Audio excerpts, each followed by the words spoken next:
Ассалаумағалейкум достар, сендермен бірге өмір аха достар, өңірде өте жаман видео. Бүгінгі видеода менің басымнан өткен қорқынышты оқиғамды айтатын боламын достар. Енді достар, видеоға кеттік. Достар, менің оқиғам былай басталған болатын. Бір күні М40 Драваш деген видеом бар ғой, сол видеоны түсірейін деп жатамыз. Еще достар, сол видеоны түнгі 12-лерде түсірдік достар. Өйткені неге десеңіздер, түнгі 10-9-ларда менде пинг жестко болады, қатады жаман.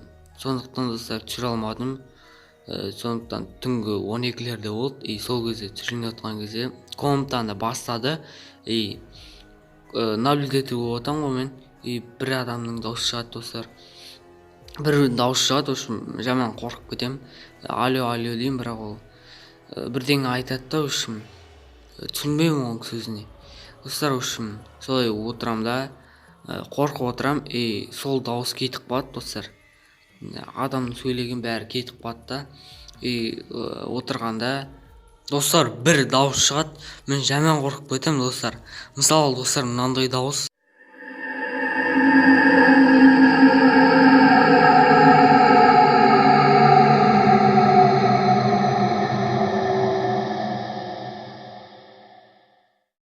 Достар, мінекей осындай дауыс болған болатын достар. Сосын барып бәрі кетіп қалды достар. Сосын достар, видеомды түсіріп тастап, ары қарай нормально болып кетті бәрі. Достар, енді бұл хайп үшін анау жасалған видео емес достар. Шынымен достар, өмірде болған, менің өмірімде шынымен болған оқиға достар. Қатты қорықтым достар. Осындайды сіздердің бастарыңызға бермесін достар. Өтірік айтып отқан жоқпын достар. Достар, енді видеоны лайктарыңды басып, арна жазылып кетіңіздер достар. Сіздермен бірге өмір аха, давайте.